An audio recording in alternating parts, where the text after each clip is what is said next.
Olá, alunos, sejam todos muito bem-vindos à nossa quinta aula de manutenção de software. Antes da gente dar início da nossa aula, tem alguns recadinhos iniciais que eu quero passar para vocês.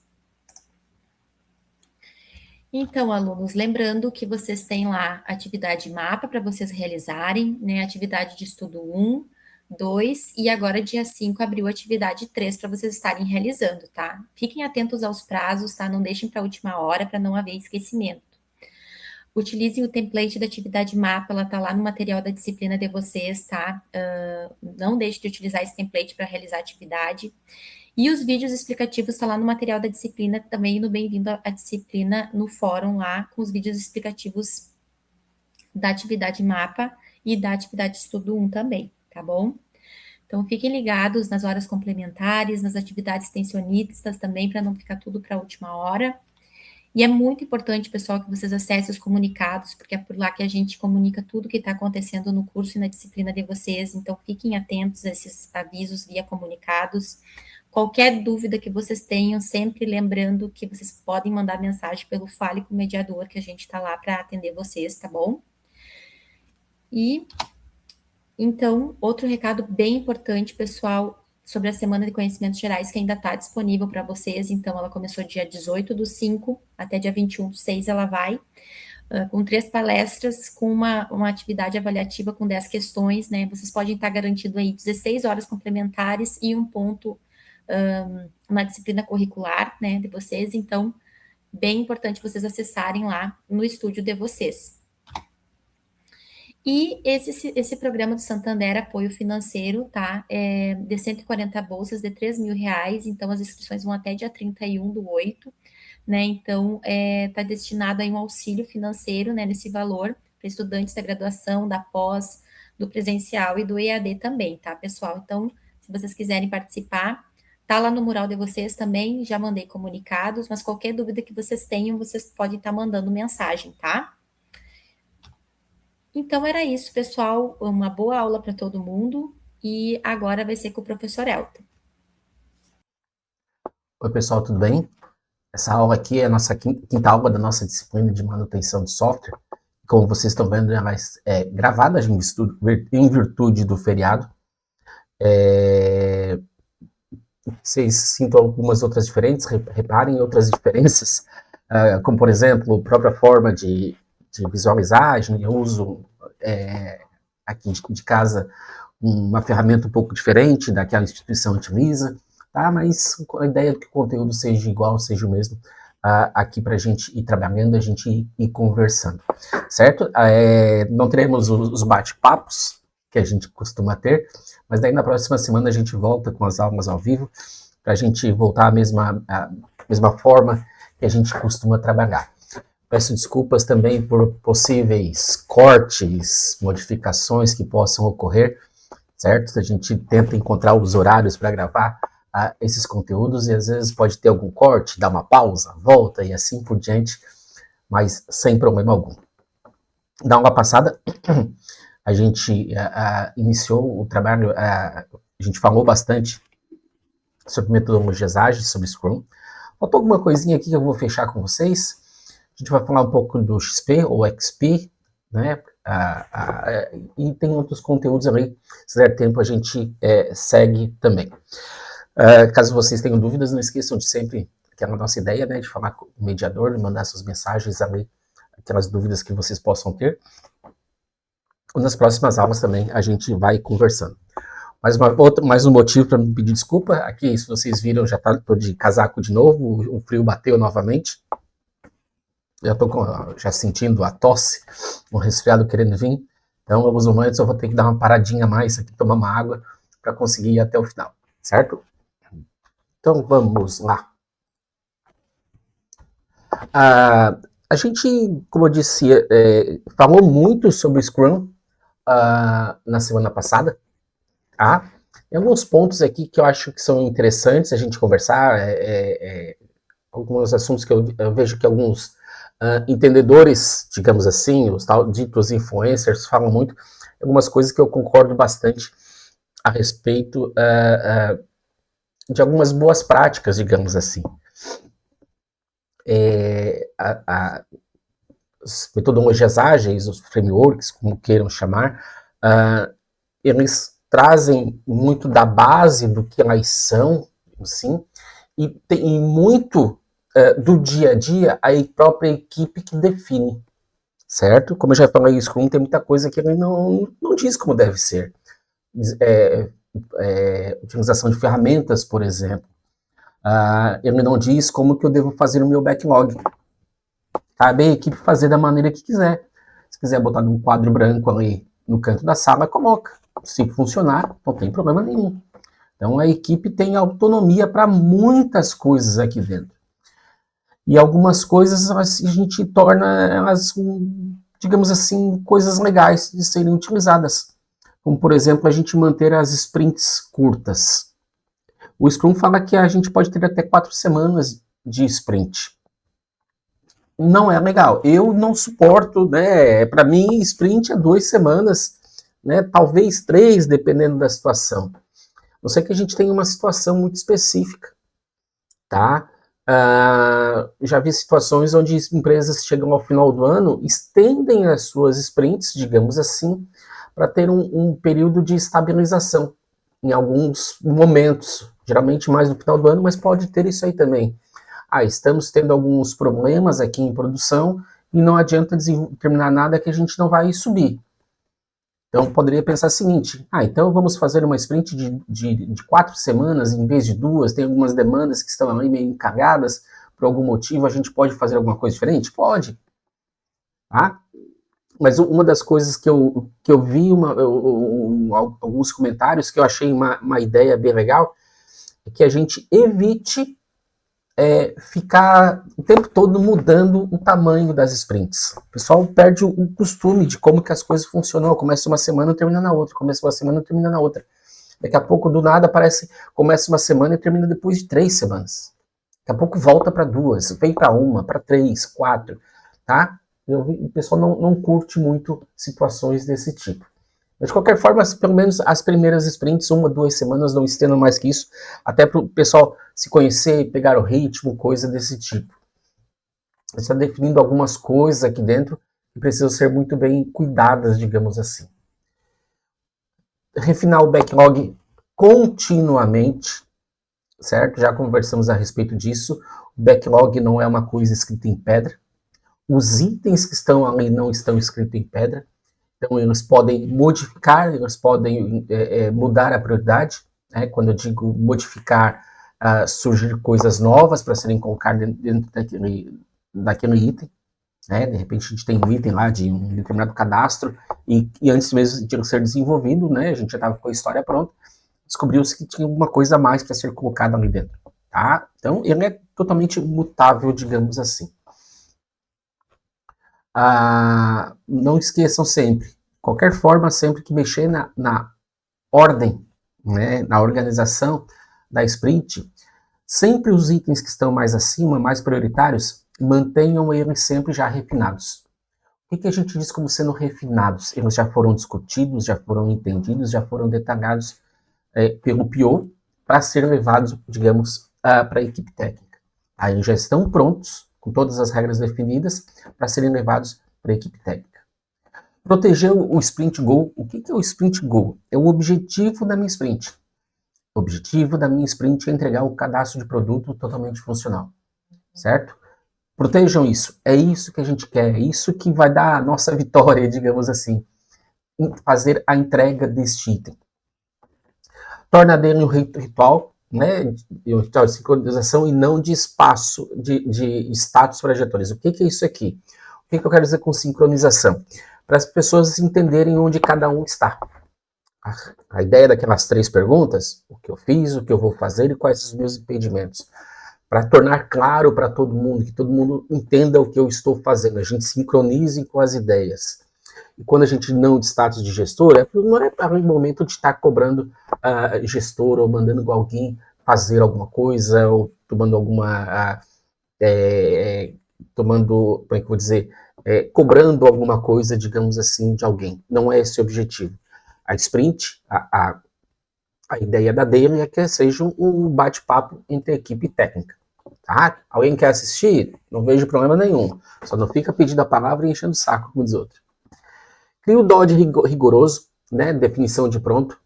O que é o definição de pronto? A gente viu isso na semana passada. É como que eu digo, quais são os critérios que eu uso para dizer que uma tarefa está pronta, certo? E quando a gente diz rigoroso, é que realmente esteja correto.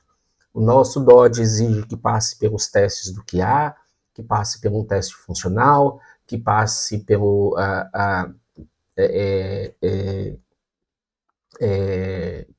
code review, que passe por, sei lá, por outras coisas que a gente possa achar, a documentação está pronta. Então, quais são os itens que a gente diz assim, ó, esses itens têm que ser cumpridos, como se fosse um checklist mesmo, para considerar que aquele produto que a gente desenvolveu, aquele item que a gente desenvolveu, ele é considerado entregue. E sempre que possível, incrementa. Ao final de uma sprint, a gente fez uma retrospectiva, a gente viu que falhou em alguma coisa. E talvez essa falha que vocês estão trazendo, talvez seja importante ter colocado isso no DOD, até para não passar mais despercebido. Use a retro para gerar pelo menos uma melhoria concreta por sprint. Então, sempre ao final da retro, assim, qual é a principal lição que a gente teve essa semana aqui? O que a gente pode levar para a próxima semana? A gente entendeu que quando a gente precisar de alguma coisa da equipe de banco de dados, a gente tem que mandar com mais antecedência. Porque lá o pessoal está muito sobrecarregado e a gente está precisando sempre tentar agilizar mais as coisas que estão acontecendo. Algumas coisas problemas, tá? Scrum Butt, é o termo que surgiu, é um Scrum, mas, né, não faz retrospectiva, não faz AD, não faz sprint review, que o Scrum exige, certo? Talvez vai dizer que, tu diz lá, boas práticas, coisa e tal, mas a gente faz.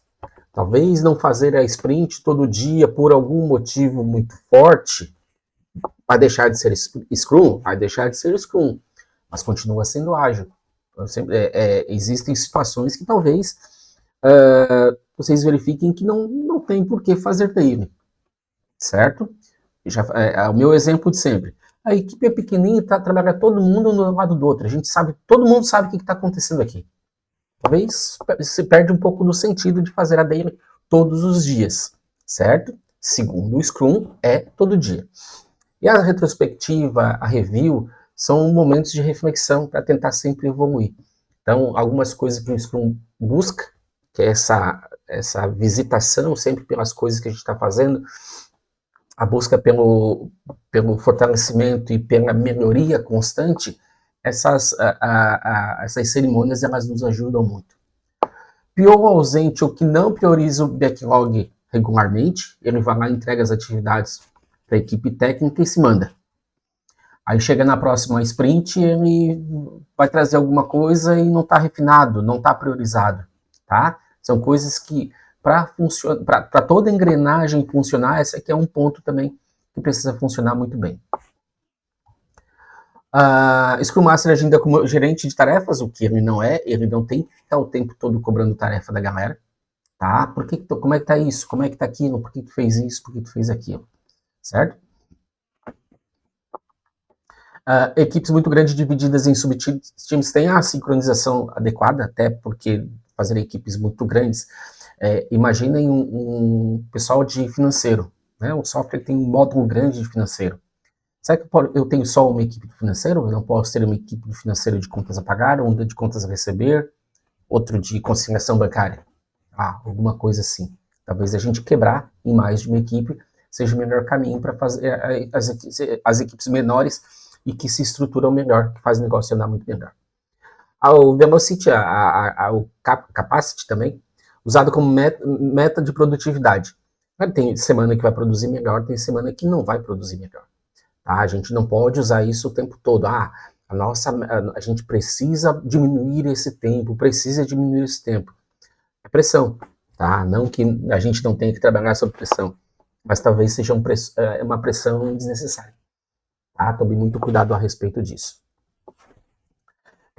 Na manutenção de software, a gente tem algumas coisas também. O Scrum pode ser adaptado para equipes de manutenção, ou seja, não é apenas para desenvolvimento. certo? As demandas que chegam não é apenas desenvolvimento de coisas novas, podem ser da manutenção também. Então, tudo aquilo que vai entrando são pensando em ajustes, melhorias, adaptações, coisas desse tipo.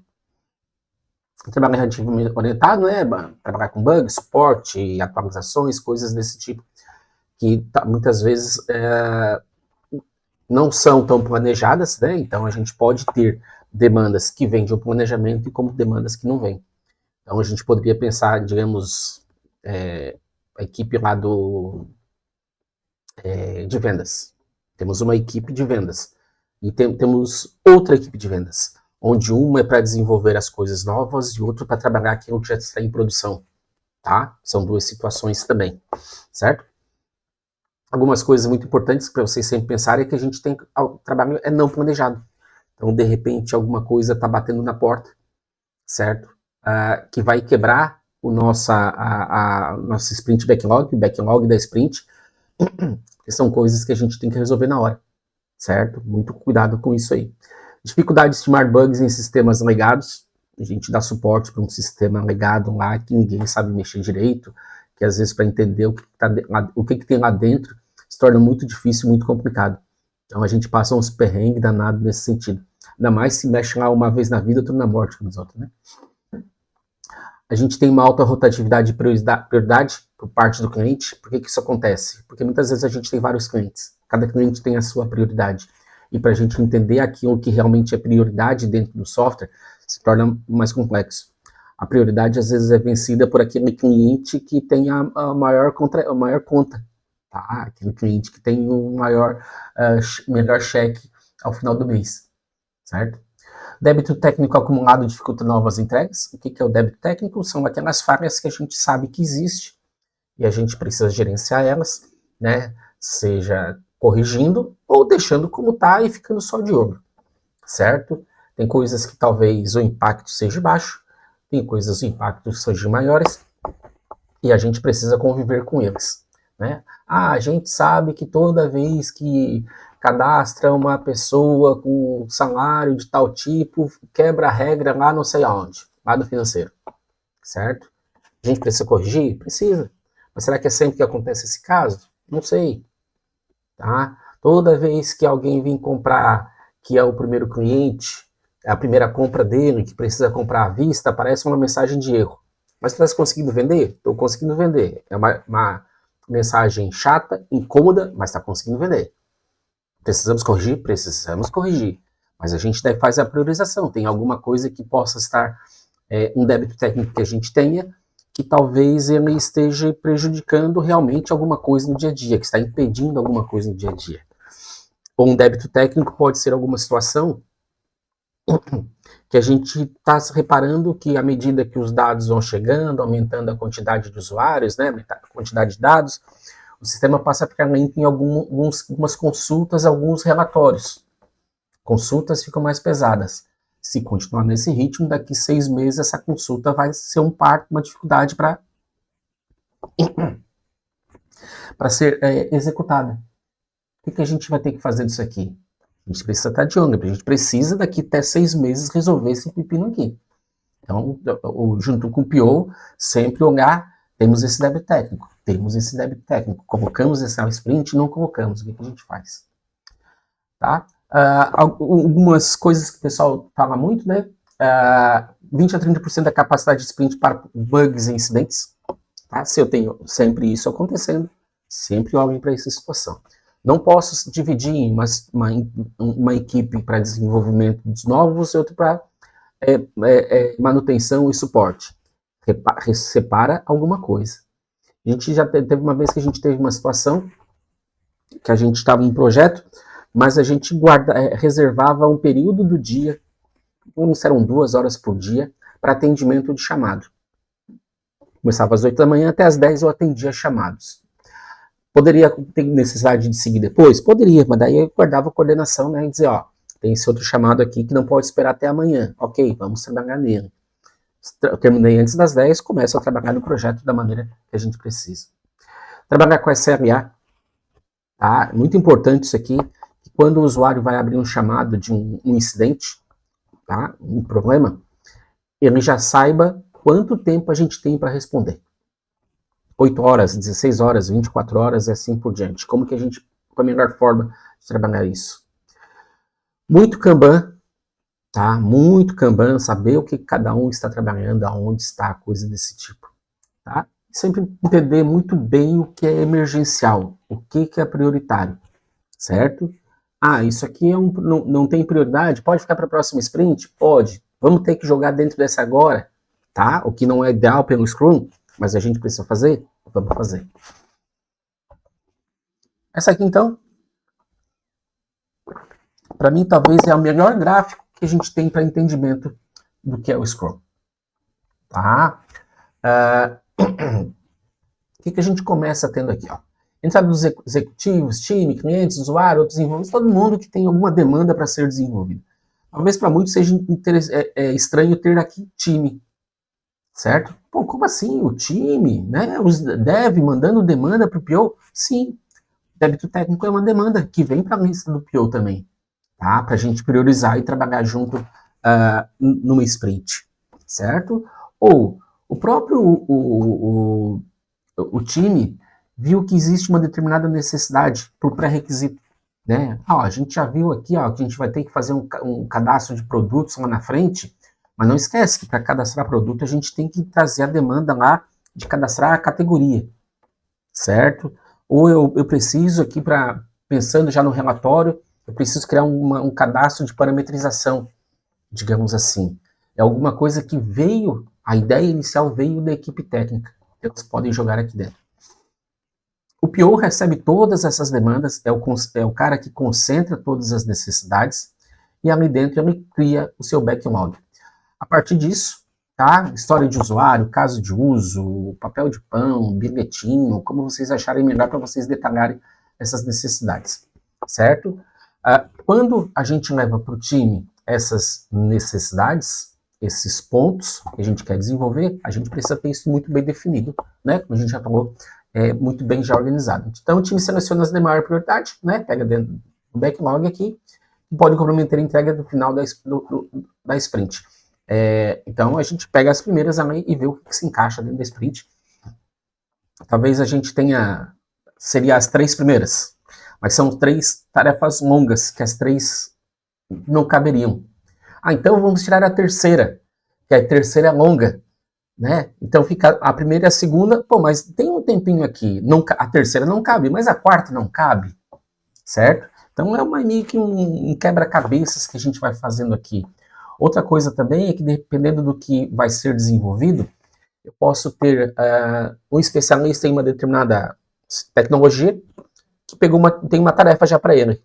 A tarefa seguinte seria ele que tinha que fazer também, mas ele já vai estar ocupado, certo? Então a gente passa para outra e assim vai indo consequentemente. Então a gente passa até as tarefas dentro da sprint, né? O backlog da sprint, de 4 semanas, certo?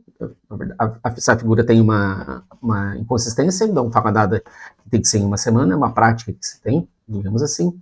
E a cada 24 horas a gente faz a dele para ver como é que as coisas estão. Ao final da sprint, né, o burn down aqui, a ideia de sempre acompanhar o andamento das atividades, e lá no final a gente tem a review, a gente tem o trabalho pronto, em cima da definição de pronto, e a gente faz a retrospectiva da sprint. E vamos falar um pouquinho sobre XP, ou Extreme Programming. Vamos lá. Estava dizendo? Vamos seguir lá? Teve um cortezinho aí no vídeo. Falar um pouquinho sobre Extreme Programming, ou programação extrema. A ideia aqui também é de agilidade. Ele traz alguns pontos aqui, até certo ponto controversos muitas vezes, mas vocês vão ver que ele enfoca e sugere e, como eu vou dizer, incentiva a utilização de algumas coisas que hoje em dia estão muito fortes. Tá? Vou tentar trazer um pouquinho algumas coisas aqui para vocês. Metodologia ágil focada em excelência, técnica e adaptação rápida. Estejam preparados para qualquer coisa, para mudar. Tá? A gente tem um pouco disso no Scrum também. criado em 96, aí em práticas de engenharia. A gente trata muito isso, tanto é que o pessoal utiliza muito em outras áreas também, isso fica bem claro. Ideal para projetos com requisitos vagos ou que mudam com frequência, coisas que o Scrum também traz com ele. Equipes pequenas, até 12 desenvolvedores, até mais do que, digamos, o Scrum, o que a gente traz para o Scrum. Modelo incremental, da mesma forma que também a gente já usa no Scrum. Aí agora algumas coisas que ele traz e ele bate muito forte. Primeiro que ele é voltado para a orientação a objetos, certo? Claro que hoje em dia a maioria dos desenvolvimentos que a gente faz já é pensando em programação orientada a objetos. Pensamos fortemente em integração contínua e automação de testes.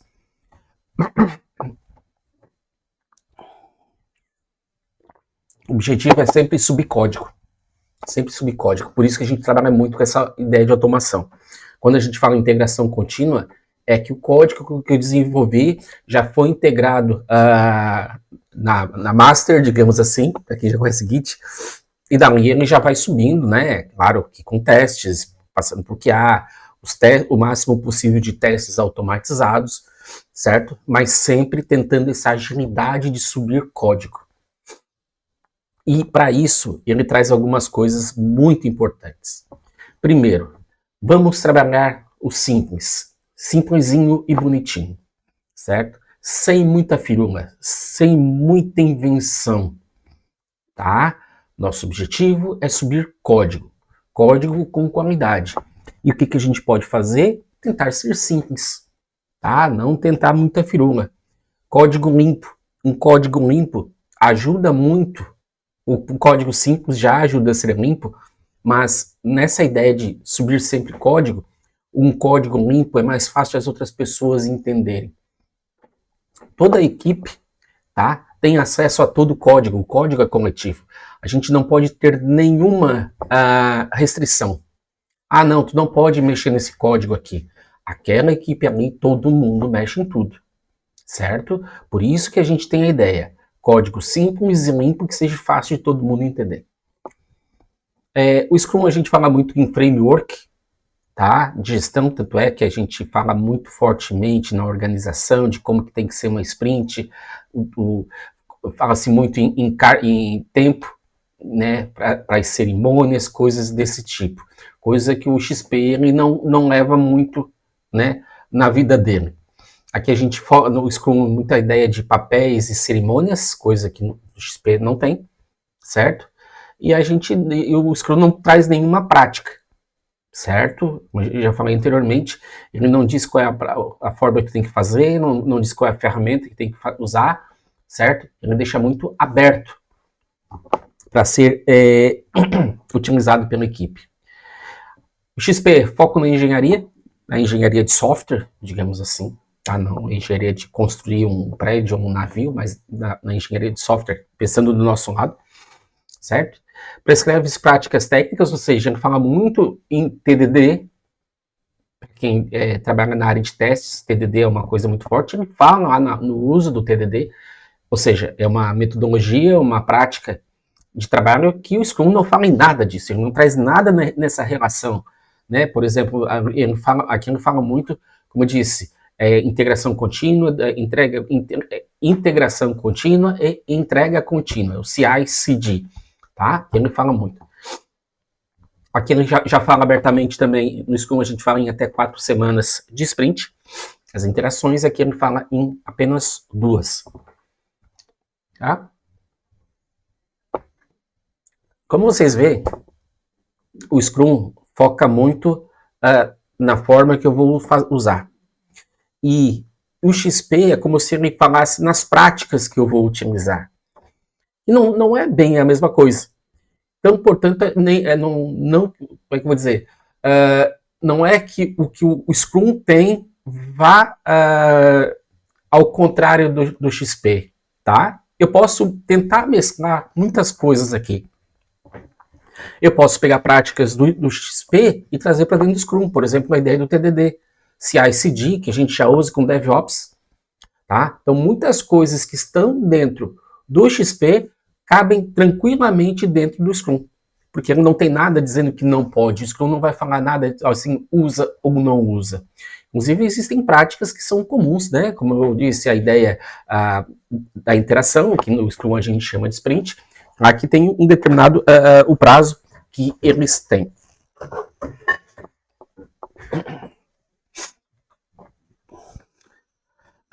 Como que é a ideia do XP na prática, né?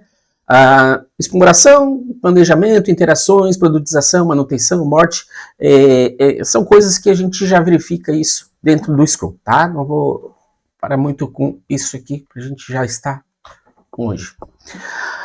Mas alguns valores bem importantes que o XP traz, alguns pontos importantes. Primeiro, comunicação, tá? Quando a gente diz no Scrum, o Scrum talvez ele funcione, talvez não, ele funciona muito bem com um home office, com a ideia que está todo mundo longe. Já o XP, ele já tem uma vírgula aí no meio, digamos assim. Por quê? Porque a conversa direta é muito mais valorizada. O que num remoto é mais difícil a gente conseguir, é mais difícil a gente ter. Tá? As pessoas têm que estar sempre próximas e conversando. Então tu está dizendo que no home office não funciona? Não, não é isso. Mas a proximidade ajuda muito mais, certo? A gente tem a ideia no home office que tem pessoas que falam um pouco. Eu sou o mesmo que fala um pouco durante minhas atividades. Tá? Então, conversação direta é a principal forma de trocar conhecimento, evita mal-entendidos, especulações e dúvidas. Isso aqui é muito importante. Eu não posso ter dúvida. Eu preciso saber o que está acontecendo, como que deve ser feito, coisa e tal. Cliente e equipe deve se comunicar continuamente. O cliente aqui, o usuário. Tá? Então, se eu quiser usar o XP com o Scrum, talvez o cliente aqui seja o PO. E lá a gente já tem essa prática que o PO tem que estar próximo, tem que estar disponível, digamos assim. Feedback, quanto mais cedo, mais fácil de corrigir e adaptar, ou seja, não preciso esperar o final de uma sprint para ter um feedback. Eu posso e devo, sempre que necessário, mostrar o que eu estou fazendo para o cliente ou para o PO, para quem quer que seja, para ele visualizar aquilo ali, assim, estou no caminho correto? Tá, beleza, tamo junto. Testes automatizados, o máximo possível, certo? O máximo possível de teste automatizado. Usem a ferramenta que desejarem, mas que tenha essa rapidez em ter as respostas. Substitui totalmente o teste do QA? Não, mas ajuda muito. Aqueles testes mais complexos, existem testes, não vou falar muito em testes aqui, em nomes e tal, mas imagine que eu fiz um ajuste em uma determinada tela, uma determinada funcionalidade. Dependendo da situação, eu preciso pensar no seguinte: eu mexi aqui, será que não bagunçou a outra funcionalidade? Certo? Então, muitas vezes a gente precisa puxar para esse tipo de teste. E às vezes um teste automatizado já ajuda. Tá? Tenho tudo pronto aqui de um teste automatizado da tela de cadastro de pessoas. Manda rodar aqui no teste no automatizado. Se tiver algum ponto de atenção aqui, a gente para e dá uma analisada, uma revisão, coisa desse tipo. O cliente avalia e aprende com o produto durante o desenvolvimento, porque ele está próximo. Tá? Eu não preciso entregar lá no final e fazer um treinamento para eles. Não. Já testa aí, já vê como é que funciona, como é que vai funcionar. Trabalhar muito em simplicidade, resolver apenas o necessário, sem recursos desnecessários. A gente já tem essa ideia no Scrum também, de a gente desenvolve somente aquilo que é realmente necessário. Não tenha mais essa ideia de que, eu acho legal fazer tal coisa, vamos fazer? Não, nem traz a ideia. Tá? Se é frescura, nem traz a ideia, digamos assim. Não, é alguma coisa que realmente vai melhorar para o usuário, vai ser importante para o usuário. Ok, leva para o cliente, leva para o PO com antecedência, mas sem frescura, sem nada que vai que pode nos trazer um problema no final, ou digamos, vai dificultar o nosso trabalho. Tá? Não é questão de preguiça, é questão de cumprir as metas que a gente tem. Código mais simples é mais fácil de manter, testar e evoluir, aquilo que eu falei, né? Código simples e limpo. A coisa mais simples que pode funcionar. É isso mesmo, é o mínimo possível para a coisa funcionar, digamos assim. Fala-se muito no termo coragem. Acho muito interessante isso que eles usam. Cara, tem um código aqui que é antigo e tá bagunçado, vou mexer nele. O cara sempre fica com o pezinho atrás e tal. É claro que não é qualquer coisa que vocês vão mexer no código legado, certo? Mas tem a oportunidade, assim, eu acho que eu entendi aquele código ali. Já vou aproveitar e vou arrumar ele. Ou seja, evitar problemas no futuro, tá? Ou aquele código está funcionando, mas se eu refaturar, eu vou deixar aquilo ali mais rápido, tá? Mais um item de coragem, digamos assim. Dizer não quando o prazo não é viável sem sacrificar a qualidade. Precisamos fazer tal coisa até tal dia. Não dá. Não dá. A gente tem muitas vezes o costume, a mania de que aparece uma demanda, a gente sabe que não dá tempo, não, mas a gente vai dar um jeitinho nisso aqui. Nós vamos dar um jeito de fazer. Mas eu já sei que não vai dar. Comunicar mais notícias, possíveis atrasos e riscos com transparência. Explica. Tá? Explica o que aconteceu, não adianta ficar escondendo.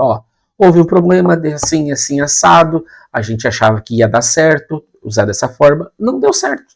Vamos ter que voltar aqui 2 casinhas para resolver isso aí, tá? Não fica tentando empurrar com a barriga, escondendo, vamos tentar resolver aqui isso aqui, e isso não complica. Respeito, comum, normal, que a gente tenha isso, né? Respeito entre membros da equipe, respeito entre equipe técnica e cliente, às vezes cria-se picuinhas. Cada contribuição importa, não há trabalho sem valor. Qualquer coisa simples, analise. Faz um brainstorming. Tá? O que vocês acham de tal coisa? Acho que não é legal. Né? Não dá. Não. Ok, então tá. E o que isso aqui que vocês acham? Isso aqui é legal, cara. Dá pra gente usar e fazer que vai agilizar e melhorar muito mais. Usa. Às vezes coisa simples ajuda bastante. Sobre comunicação, né? Conversação direta e contínua é preferida a documentos. A gente cria, às vezes, documentação excessiva. Mais uma vez, não quer dizer que a gente não vai fazer documentação, mas tomem cuidado com o excesso de documentação. Às vezes, a própria clareza da documentação ajuda muito melhor. A ferramenta que a gente usa para documentação, ela ajuda muito, certo? Fica fácil de a gente navegar, de encontrar o que a gente quer, coisa desse tipo. Tem muitas empresas ainda que tem aquela montoeira de coisa em Word, que para achar o que a gente quer é uma briga, uma dificuldade danada. Cliente presença na equipe para responder perguntas, programação em pares, vou falar um pouquinho depois ali, já falei, vou falar de novo depois. Standard Meeting, que é a daily, certo? Código bem escrito comunica intenção sem comentários excessivos. Comentário no código é sempre uma controvérsia danada. Já vi gente dizer que não suporta, né? Empresas que não deixam, não pode ter comentário, tá? Mas comentário é uma necessidade. Eu tenho essa visão. Já vi situações desse tipo. Vocês podem pensar no seguinte: surgiu um incidente, tá? Abriram um chamado lá pedindo alguma coisa. Quer mudar uma regra de negócio ou qualquer coisa nesse sentido? Dependendo do que vocês vão fazer no código, coloca lá no comentário. Isso aqui foi feito para atender o chamado tal. Tá? Foi feito para atender o chamado 1, 2, 3, 4. Certo? Legal, já funcionou, que é uma beleza. Porque se alguém um dia pegar aquele código e não conseguir entender que é uma coisa estranha, não estou dizendo que sem clareza, mas pela própria regra de negócio, digamos assim. Então, tem um chamado aqui, vamos ver o que dizia esse chamado aqui? Entendemos para que serve esse código aqui, eu não posso mexer nem a pau, então tome muito cuidado com isso aí. Feedback, quanto mais cedo o feedback chegar, mais barato é corrigir o problema. Né? O que a gente quer dizer com isso? Quanto mais tarde a gente acha um problema, maior é o caminho de volta. O que eu quero dizer com caminho? Requisito, modelagem, desenvolvimento, teste do dev, teste do QA, teste funcional e assim por diante. Quanto mais longe a gente achar o erro, maior esse caminho de voltar, de repente, até a parte de requisitos para a gente reentender tudo. Se a gente pega esse problema o mais rápido possível, esse caminho se torna mais curto, digamos assim. Tá? TDD, integração contínua, cliente avalia incremento e assim por diante. A gente tem sempre essa situação. E essa ideia do feedback, o TDD ajuda muito. Porque a gente já tem a ideia do TDD, a gente já tem os principais testes, digamos assim. Eu, como desenvolvedor, já sei o que eu preciso testar, já tenho modelos de dados, coisas desse tipo aqui, algumas coisas importantes a serem testadas. TDD é um item que a gente conhece, mas eu particularmente eu nunca usei, tá? Nunca trabalhei nessa forma, e eu sei que é uma coisa estritamente comum, mas eu nunca tive a oportunidade. Simplicidade, coragem e respeito, né? Simplicidade de implementar apenas o necessário, evitar over-engineering, não codificar para futuros requisitos hipotéticos. A gente no futuro vai ter tal coisa, já vou fazer alguma coisa aqui. Sim, calma, tá? Muito cuidado com isso que vocês vão fazer pensando no futuro. O futuro não aconteceu ainda, óbvio, né? Então, de repente, vocês estão querendo fazer uma coisa que nem sabe se vai rolar, tá? A gente sabe que existem coisas que, é legal a gente já fazer pensando no futuro, mas será que a gente precisa mesmo nesse momento aqui? Já está bem definido aquilo que vai vir? Tá? Tome muito cuidado com esse tipo de coisa. Código mais simples, né? Tudo na limpeza. Coragem para refaturar, dizer não ao escopo impossível ou prazo inviável. Escopo impossível é assim, cara, isso não dá para fazer. Não adianta, não dá para fazer, tá?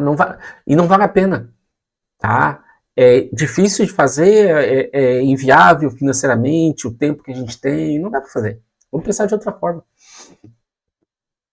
Comunicação de mais notícias com transparência, jogar código fora que não funciona e recomeçar. Não deu certo isso aqui, joga fora de uma vez, não pensa duas vezes. Vamos marcar uma reunião pro final da semana para discutir. Não, cara, dá o fim disso aqui. Respeito, né, uma coisa que a gente sempre comunica, é que isso aqui, ó, ninguém quebra o build intencionalmente, tá? O meu código quebrou tudo lá na frente, foi feito um build e o meu código é o responsável por isso. Cara, ninguém faz isso porque quer, tá? Teve seu motivo. É tudo aprendizado que a gente tem. Lembre-se disso. Ninguém é dono exclusivo do código, ou seja, todo mundo mexe em tudo, certo? Só tenho sempre responsabilidade para não mexer em alguma coisa que de repente eu não sei, tá? Eu não conheço essa parte do código aqui. Eu não me aventuro. Ou vou atrás para entender o que ele faz.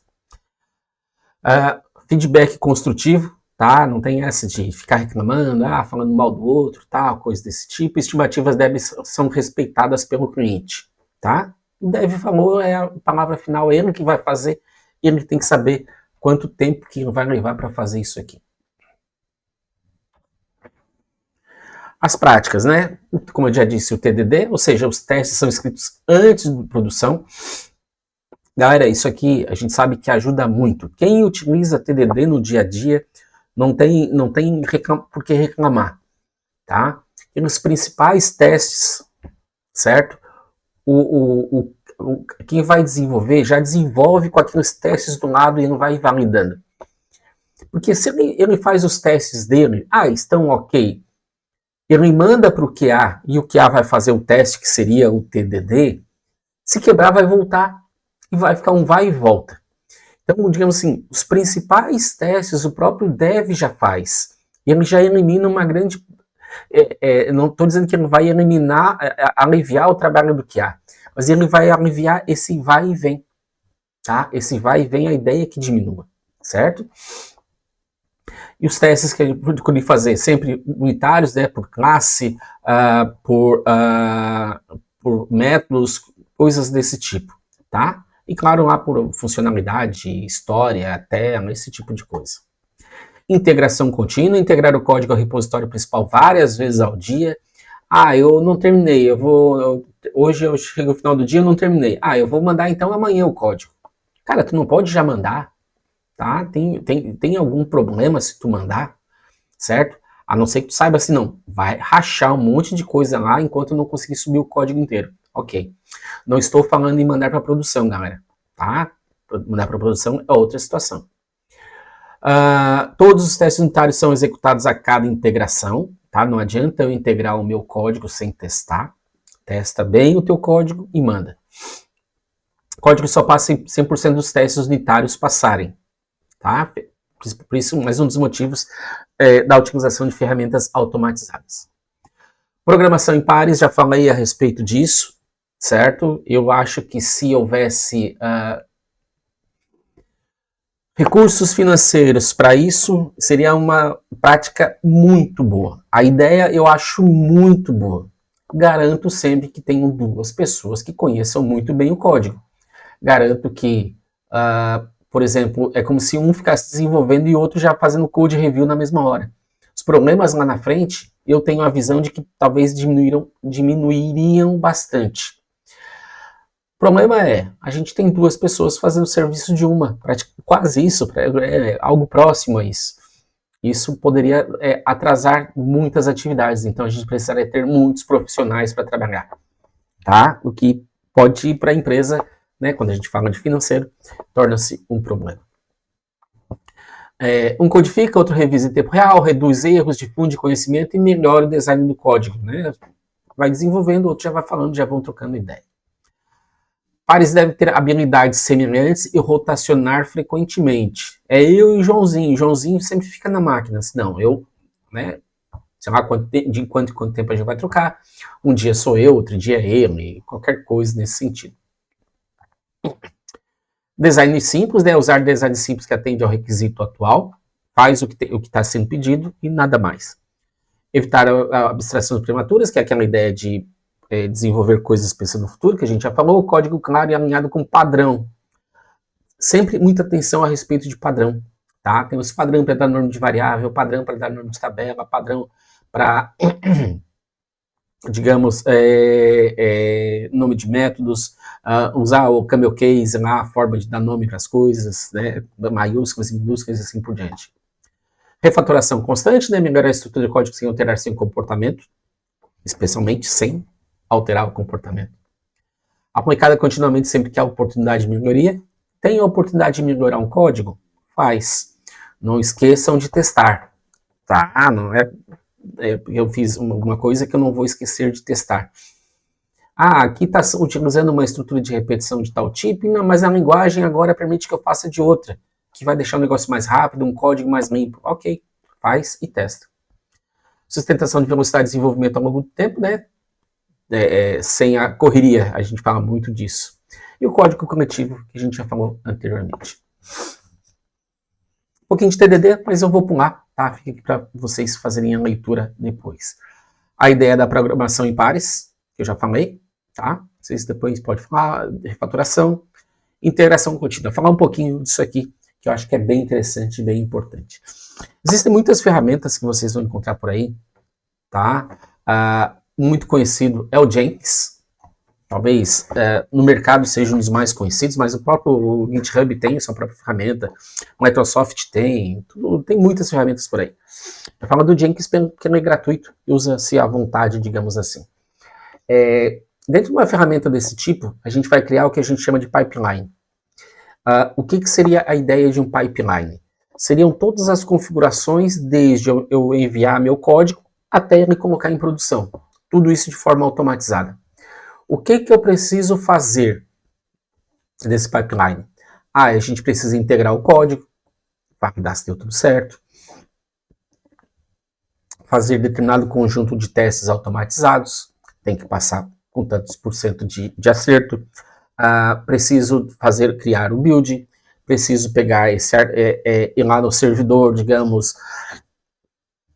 e aplicar esse código lá, coisa desse tipo. Então, o pipeline basicamente é isso, tá? É esse caminho a ser percorrido dentro de uma ferramenta automatizada.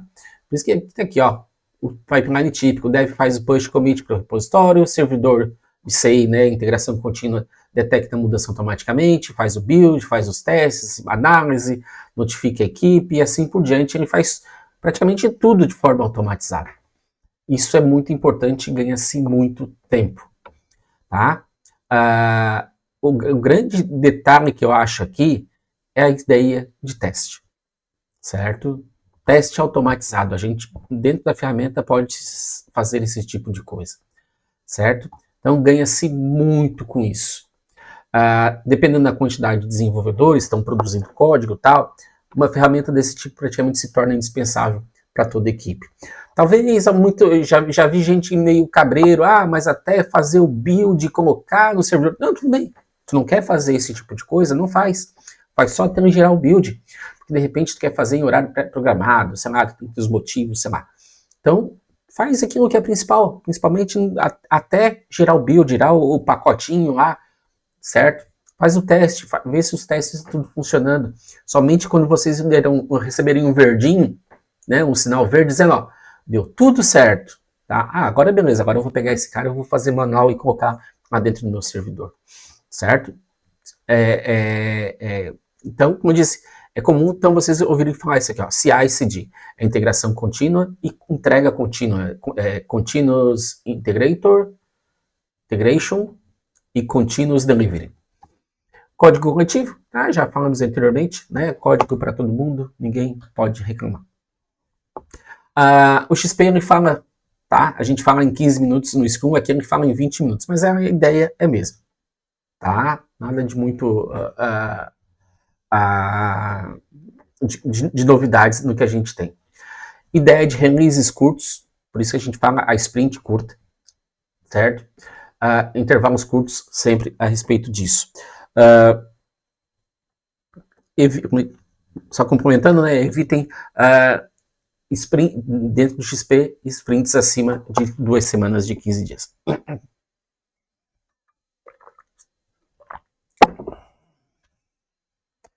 A gente falou, né? O cliente disponível.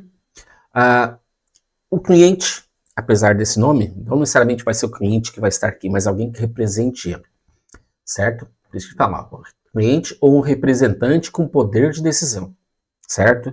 Eu não posso, de repente, perguntar alguma coisa para ele, eu não sei o que a gente vai fazer nisso aqui, eu vou perguntar lá pro fulano.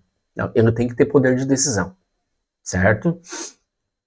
Ele me dizer que ele não sabe é uma coisa. Agora ele dizer que eu tenho que perguntar para o fulano o que ele acha. Aí já foge muito ao que a gente tem aqui, certo? Idealmente a mesma salinha, todo mundo juntinho, né? Que seja uma mesinha lá no cantinho virada para a parede.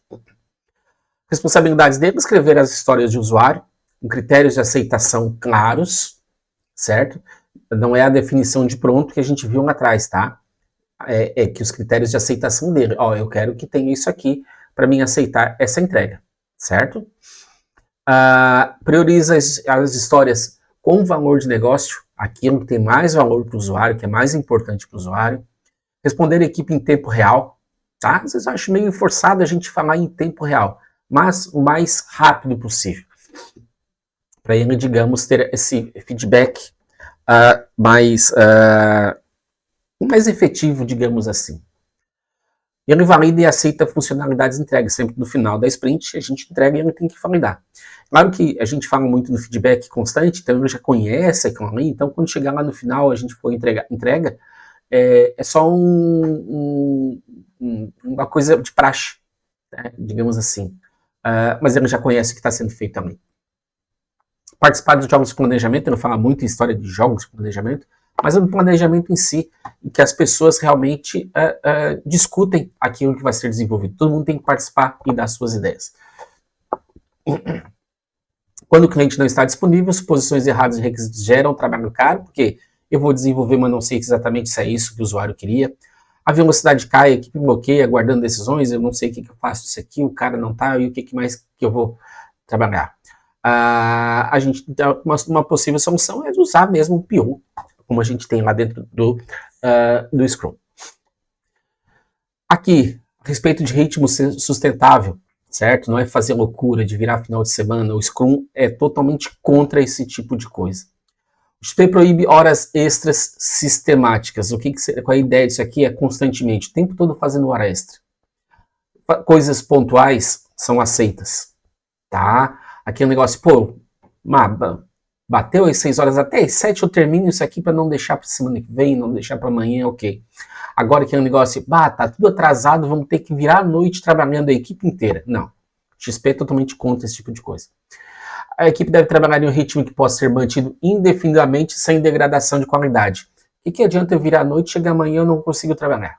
Tá? Não faz sentido.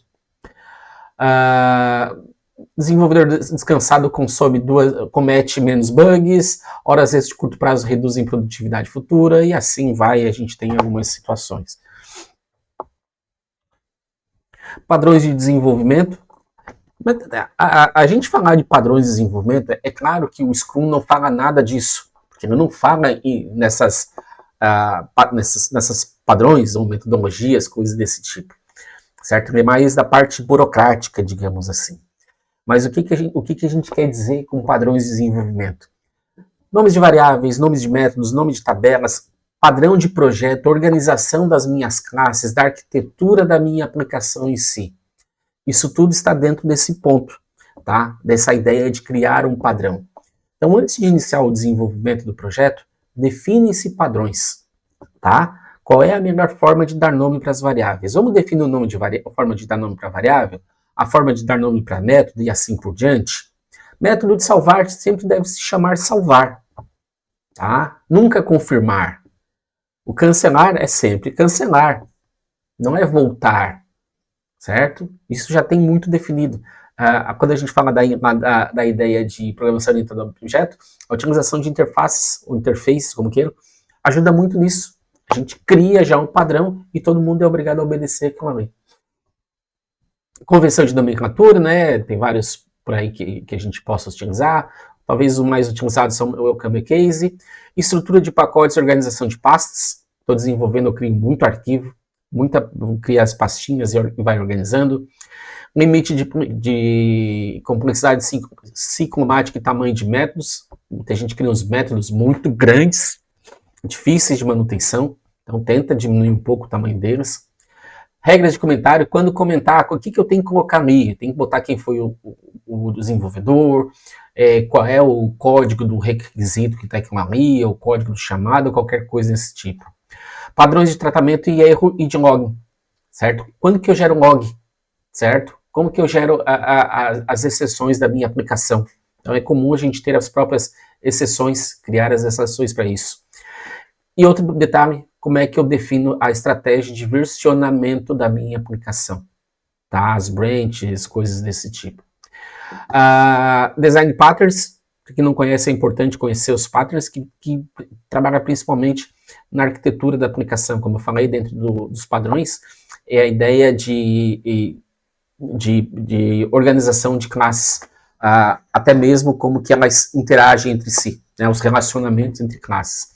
Muito trabalhado na ideia de design patterns.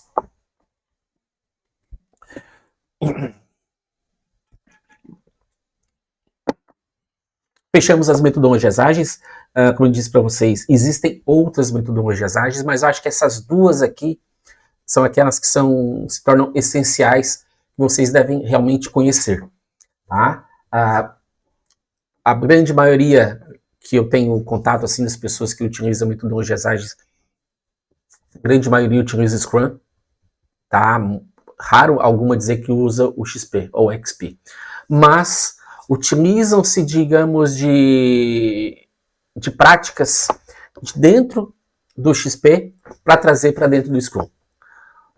Ideia do TDD, a respeito de clareza de código, coisas desse tipo, que são desses tipos que estão definidos lá dentro da metodologia, tá? Então isso é um ponto que ajuda muito, que traz muito, digamos assim, que melhora a produtividade dentro do Scrum, certo? Falar um pouquinho de gestão de configuração com vocês. Acho que não vai dar tempo de terminar, mas pelo menos o principal aqui eu passo para vocês a respeito disso aqui. Pensar o seguinte, quando a gente está desenvolvendo um projeto, a gente precisa, como é que eu vou dizer? Faltou a palavra agora. Seria quase como a ideia dos padrões que a gente cria anteriormente. Olha só. Controle sistemático das mudanças e manutenção da integridade de produtos ao longo do seu ciclo de vida. controle sistemático das mudanças e manutenção da integridade. Mudança, tá? Qualquer tipo de coisa que eu faça no meu projeto. Pensem que, digamos, ele está pronto, tá? Como é que eu faço todo esse tipo de registro, todo esse tipo de organização do que está ao redor da minha aplicação? Outra coisa, identifica, organiza e controla modificações. Precisamos modificar alguma coisa. O sistema já está em produção. A tela está funcionando, eu preciso mudar o comportamento dela. Como é que a gente organiza tudo isso até chegar no desenvolvedor? Para que isso volte depois como software desenvolvido. O termo, às vezes, de gestão de configuração, ele induz a um pouco, para quem está começando, induz um pouco ao erro, tá? Porque a gente não está falando apenas em configuração, mas tudo aquilo que roda ao redor, que está ao redor da minha aplicação. Identifica, organiza e controla modificações e artefatos de software, código, documentos, requisitos e ambientes. Então vamos lá. Como é que eu vou registrar os meus requisitos? Aonde que isso vai estar? Vai estar no documento do Word, vai estar numa wiki, vai estar no Gira, vai estar no bloco de notas ou vai estar na cabeça de alguém? Como que a gente padroniza tudo isso? Faz parte da gestão da configuração. Preserva a integridade e rastreabilidade dos elementos do projeto, ou seja, requisitos. O requisito chegou lá no início do projeto, que veio pelo usuário. Como que eu sei em que momento que ele foi desenvolvido?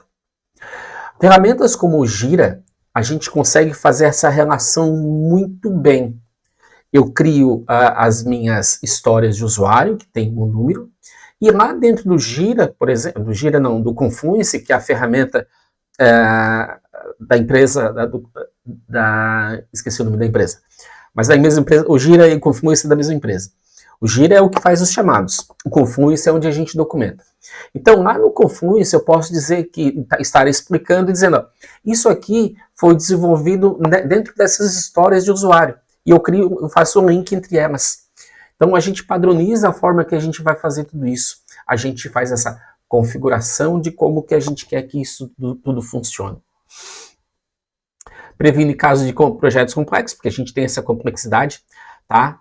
Existem padrões para tudo isso aqui, até para a gente chegar a um certo ponto, que quando a gente tem tudo isso padronizado, a forma de organização, existem padrões.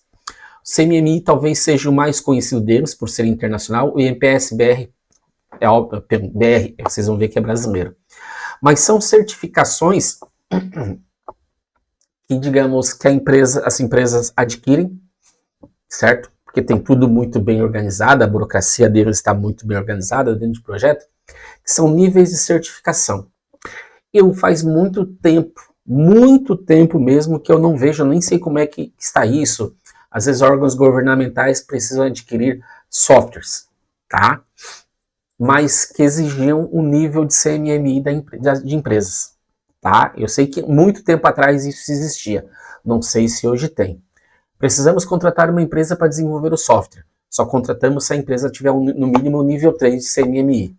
Isso ajuda a mostrar que a empresa tem qualidade, digamos assim. Porque o que a gente precisa, né? A gente passa a ter código sobrescrito, versões perdidas, ambientes inconsistentes, bugs impossíveis de rastrear e assim por diante. Ambientes inconsistentes. Isso aqui, que é um ponto que é muito importante vocês entenderem.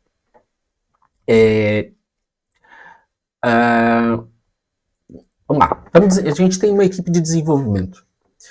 Em que ambiente que a gente desenvolve? Aí a gente vê a definição do que é o ambiente. A gente tem um ambiente de produção, que é naquele ambiente que o meu usuário trabalha, tá? Que o usuário está mexendo com dados quentes. Eu não vou desenvolver mexendo nesses dados. Eu nem posso. Às vezes eu tenho acesso a esses dados.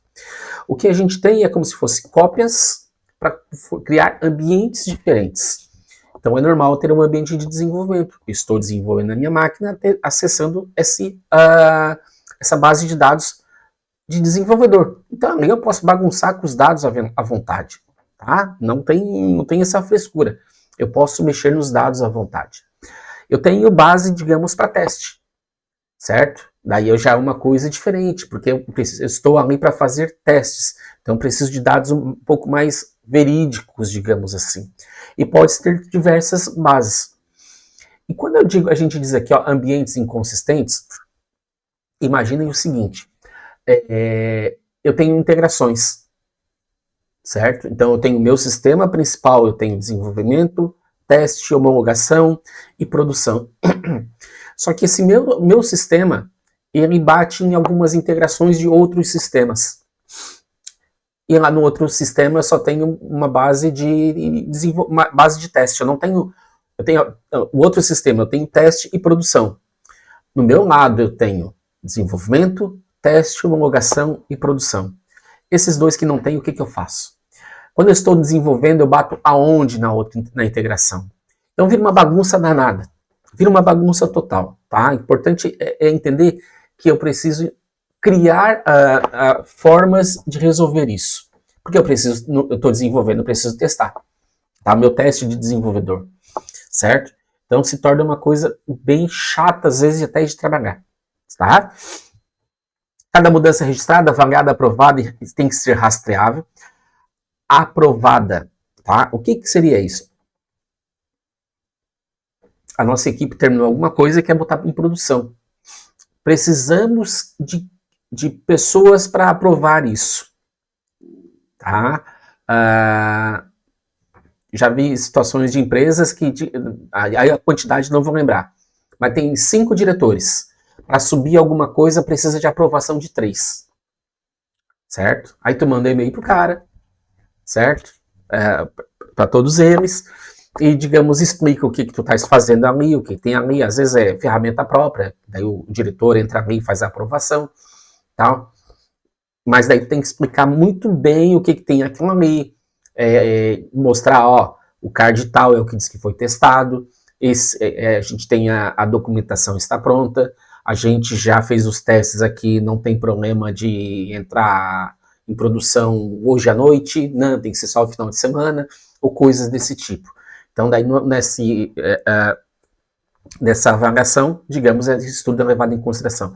Isso é muito comum ser utilizado, trabalhado pelas equipes de DevOps, tá? Suporta a colaboração entre multi-desenvolvedores sem conflitos destrutivos, ou seja, a gente tem tudo muito bem separado, né? Base para DevOps, CI/CD, entregas contínuas e assim por diante. Então, trabalhar aqui em integridade, garantir que os produtos estejam corretos e consistentes ao longo do tempo. Isso aqui já entra naquela parte final do desenvolvimento, da entrega do produto. E como é que eu vou garantir que essa entrega seja feita? Certo? Tudo tem que funcionar muito bem. Trabalhar o controle de versões. Uma situação esses tempos, uma empresa tem um software e tem muitos clientes. Então ele tem um controle que era muito legal de qual versão cada empresa estava utilizando. Por exemplo, tinha uma empresa que estava na versão 3.1, mas tem empresa que está na 3.2, outra está na 3.3. E por que não leva todo mundo sempre para a atualização mais recente? Digamos que uma empresa está na 3.1 e as melhorias para 3.2 é de um módulo que aquele cliente do 3.1 não usa. Então eu vou fazer uma atualização para nada. E a atualização, muitas vezes, é algo crítico para ser feito. Precisa de acompanhamento, coisa desse tipo. Então, muitas vezes, é preferível não atualizar. E quando chegar lá na frente, chegamos no 3.4 e aqui tem alguma coisa que a empresa precisa. Ok, como a gente vai fazer o acompanhamento, faz as 3 atualizações e coloca na versão mais recente. Eles mantinham aquilo ali muito bem organizado, bem legal mesmo, que eles faziam aí. Automação ou automatização de CI/CD, né? Aquela entrega contínua. Rastreabilidade, sempre saber quem fez o quê.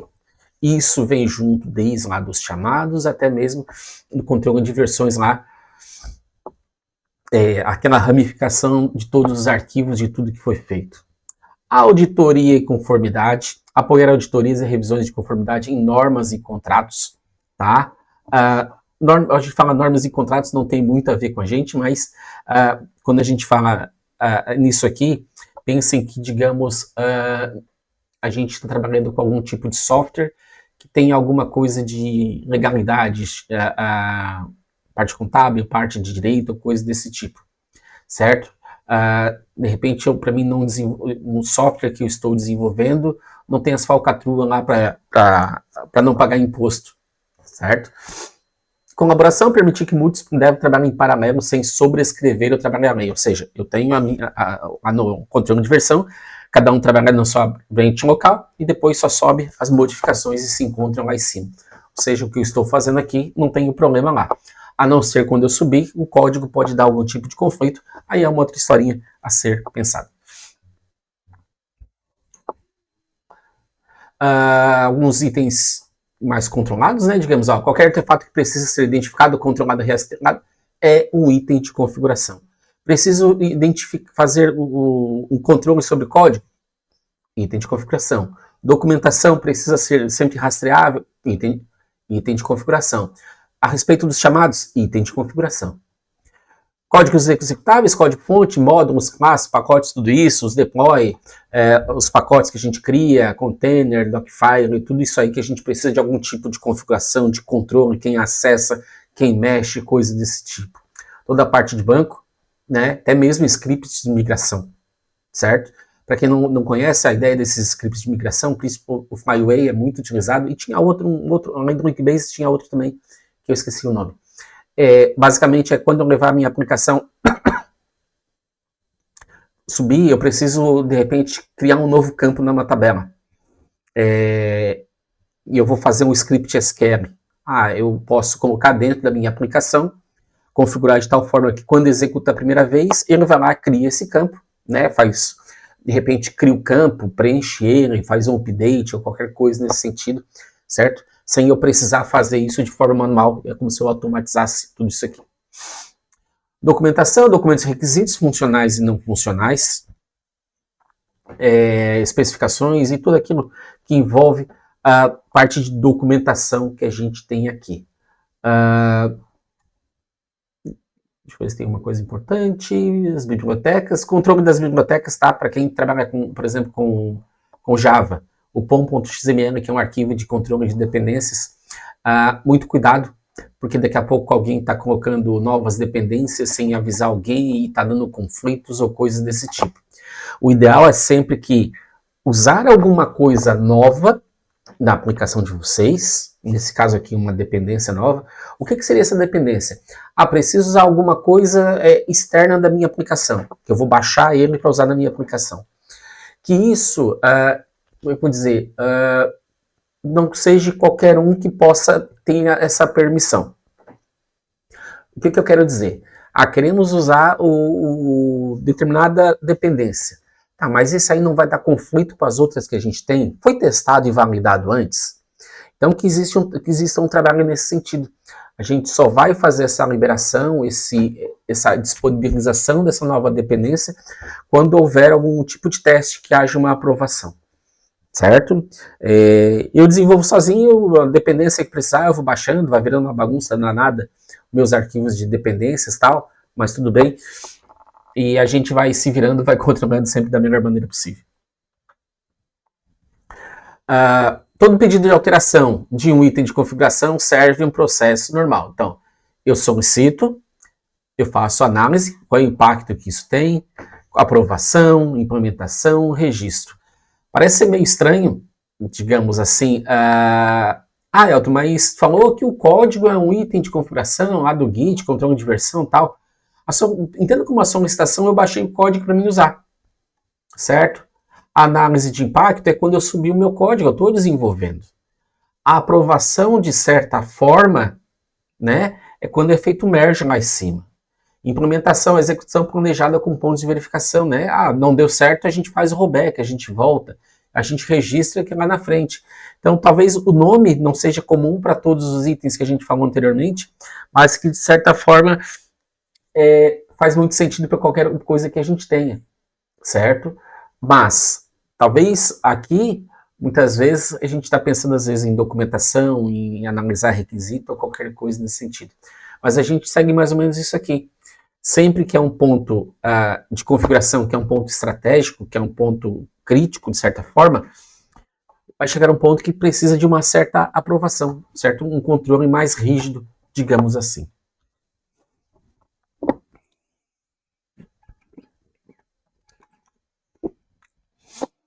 Comitê de mudança, tá? Tem um monte de nome diferente, tá? Comitê de controle de mudança, apenas comitê de mudança, ou coisa desse tipo.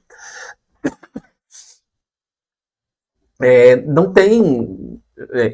traz algumas coisas aqui para vocês, mas pode ser tratado de formas diferentes, tá? Esse caso que eu falei, que eu não lembro a quantidade, tem 5 diretores, 3 tem que aprovar tal.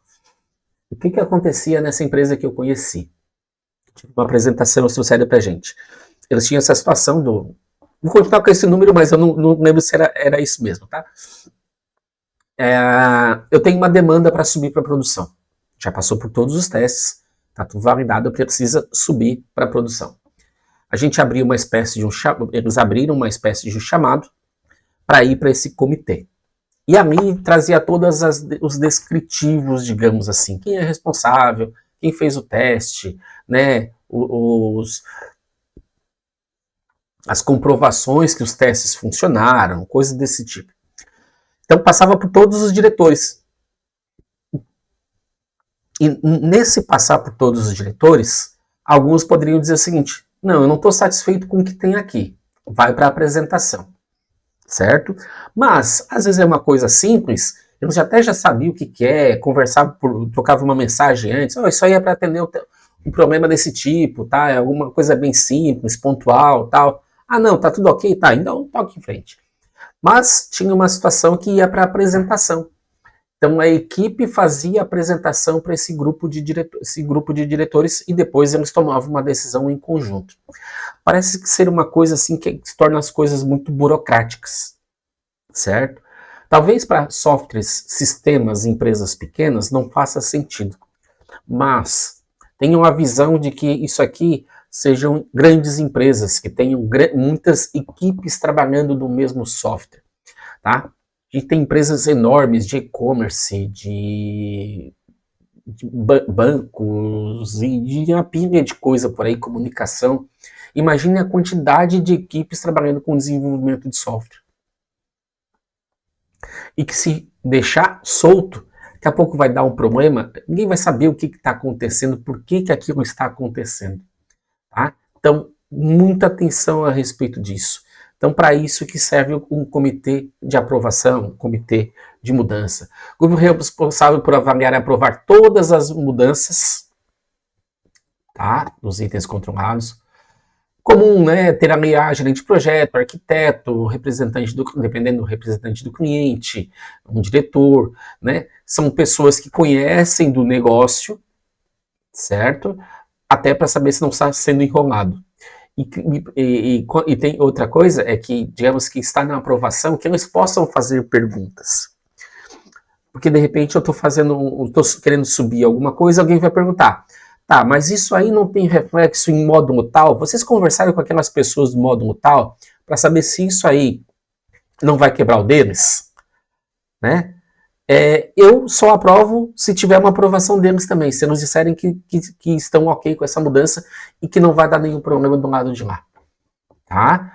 Por que isso? Porque subir alguma coisa que possa dar um problema e parar tudo é muito grave, dependendo da empresa. Né? Pode ser formal, uma reunião semanal, ou aprovação assíncrona no Slack, no Gira, né? Qualquer ferramenta que eu só vou lá e dou um ok, está feito, ou a tal da reunião, como que é. Equipes pequenas pode ser um único tech lead ou PO, eles mesmos fazem a validação, dizendo que estão, tá ok, toca em frente, segue o barco e vamos embora. Tá? Outro ponto, como eu falei, eu comentei anteriormente, a respeito de que momento que isso aqui pode subir. A gente tem que tomar muito cuidado, né? Por exemplo, eu quero subir alguma coisa do financeiro, mas eu tenho que tomar cuidado com o horário, porque durante a madrugada roda o processo de cobrança. Isso que eu vou subir não vai refletir, não vai atrapalhar o processo de cobrança? Eu tenho que fazer antes ou depois? Não, a gente precisa terminar o processo de cobrança, que termina lá pelas 4 horas da manhã, para depois subir essa atualização, digamos assim. Daí a gente geralmente tem um formulário para isso, tá? O ID, uma descrição, justificativa, tudo que tá, os itens de configuração. Se der problema, qual é o rollback? Porque se for de madrugada eu não vou estar lá, vai estar um técnico que vai fazer isso, e ele tem que saber o que ele vai fazer em caso de problema, como é que ele faz para o rollback. Outro ponto que pode ter é o seguinte: após subir para a produção, alguém tem que validar. Se vai ser alguém da equipe, se vai ser algum usuário ou qualquer coisa nesse sentido. Os tipos de mudança, que a gente temos mais alguns minutinhos. Corretiva, adaptativa, perfectiva, preventiva, tá? São mudanças que a gente possa ter, né? Corretiva, correção de um defeito, estamos realmente com um problema. Adaptativa, adequação ao ambiente a um requisito externo. Precisamos modificar algo no nosso sistema, porque uma API do nosso fornecedor que a gente acessa, eles mudaram do lado de lá, a gente precisa mudar do lado de cá. Perfectiva, tá? Que é um termo que tem ainda há pouco, mas o pessoal começa a utilizar, eu principalmente utilizo pouco. Melhoria de desempenho, aquela situação do débito técnico que eu falei, que daqui a pouco aquela consulta vai ficar lenta, seria algo perfectivo, certo? E estão usando o termo prevenção para principalmente fazer uma refatoração.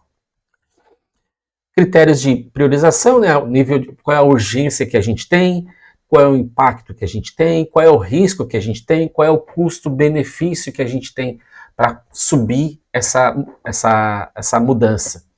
Urgência, impacto do negócio não pode ser feita imediatamente. O impacto, número de usuários, sistemas ou módulos afetados. Isso que eu estou fazendo vai impactar quantos usuários? Tá? Estamos fazendo essa aplicação, isso aqui é uma melhoria. Legal, mas quantos usuários vão reparar essa melhoria? De repente, às vezes é uma coisa que é grande e a gente vê que são poucos usuários que vão se beneficiar disso aqui. O risco, certo? Qual é a probabilidade disso aqui dar uma zebra? Tá?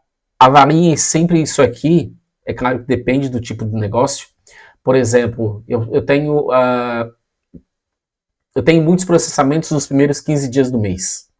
Cara, então vamos deixar isso aqui para depois. Vamos depois que a gente rodar a folha de pagamento, depois de a gente rodar um processo de cobrança ou qualquer coisa nesse sentido. Qual é o dia do mês que a gente tem menos processos rodando? Sei lá, tenta diminuir esse risco o máximo possível. Custo-benefício, né, que é o ROI, quanto que isso me custa e quanto que ele vai me trazer de volta. De repente custa muito para um benefício pequeno. Vou me arriscar a fazer isso aqui? Agora, custa pouco e vai me ajudar bastante. Opa, já é alguma coisa aqui que a gente vai poder trabalhar um pouquinho mais.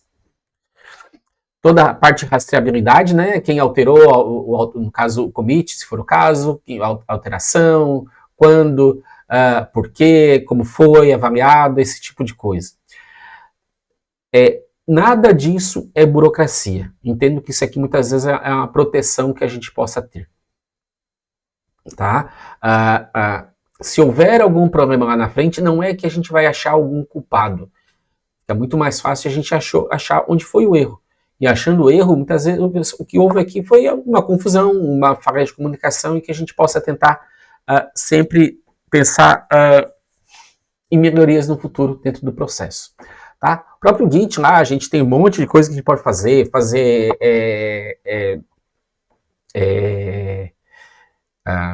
guardar a informação do que é aquilo ali. Eu já vi gente que, quando vai subir algum código no Git, exige que coloque o código, né, o ID do chamado que está sendo atendido, tá? Do card que está sendo atendido. Toda a parte de rastreabilidade, aí todas as ferramentas que a gente tem por aí, certo? O Gira se fala, né? O GitHub tem várias ferramentas, o SonarQube que ajuda a fazer toda a parte de avaliação de código, a própria Microsoft na Azure tem bastante coisa, Confluence tem bastante coisa e assim por diante. Tá? Então, alguns benefícios aqui, né? Colaboração sem conflitos, que é muito mais fácil a gente conversar quando tem muita gente, entender como as coisas fazem para não virar bagunça total.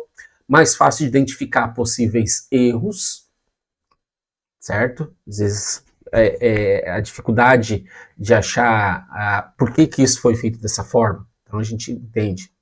A gente reduz o retrabalho, né? Porque a gente está tentando ter o maior controle possível e tentando subir coisas que poderiam nos prejudicar de alguma forma, né? Então a gente vai filtrando, e tem coisas que de repente, não pensamos nessa situação.